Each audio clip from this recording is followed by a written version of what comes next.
Well, in 1996, I inherited a core group of 19 people and started pastoring National Community Church. And we got off to a pretty inauspicious start. Our first weekend was the weekend that the blizzard of '96 left record snowfalls in DC. And so the only people to show up our first Sunday was my wife Laura, my son Parker, and myself. Of course, the upside is that we had a 633% growth spurt in 1 week when 19 people showed up the next Sunday. Well, that's how we got started. We were meeting in a DC public school, and about 25 people on a good Sunday, including Father, Son, and Holy Spirit. And at that point, I didn't really feel like a pastor yet. Church didn't really feel like a church yet.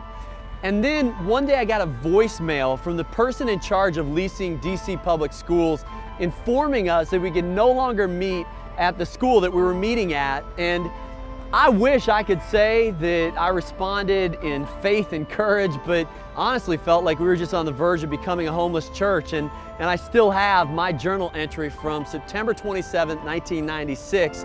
And I simply wrote, I feel like we've been backed into a corner. You know what? It felt like we fell into a pit with a lion on a snowy day. Part of me wonders what Benaiah felt when he encountered this line. Like what did he enter into his journal on that day? I know this for sure, that sometimes the greatest opportunities come disguised as the biggest problems. If your goal is safety, 500-pound lion is a big problem.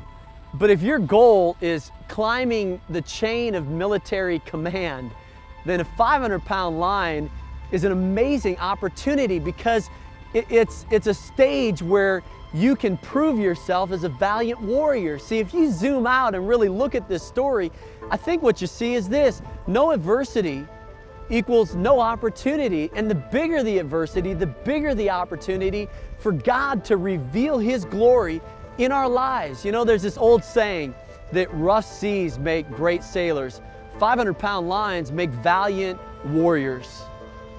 One of the lessons I've learned over the years is that sometimes God has to close the door for us to even consider other options. Part of me wonders if we would have just kept meeting in that DC public school if God hadn't closed the door.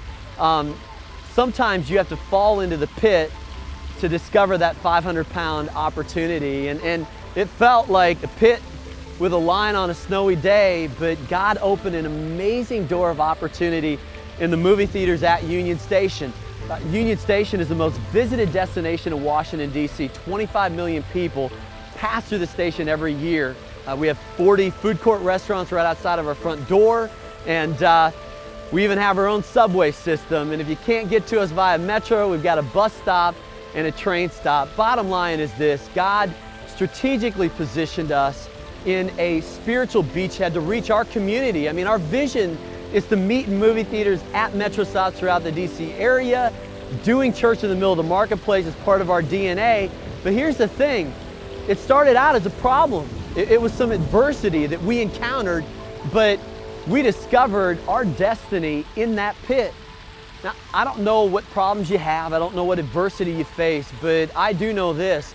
I know that sometimes the greatest opportunities come disguised as the biggest problems, but God is in the business of turning those adversities into opportunities. And if you have the courage to chase a lion, you may just discover your destiny in a pit with a lion on a snowy day.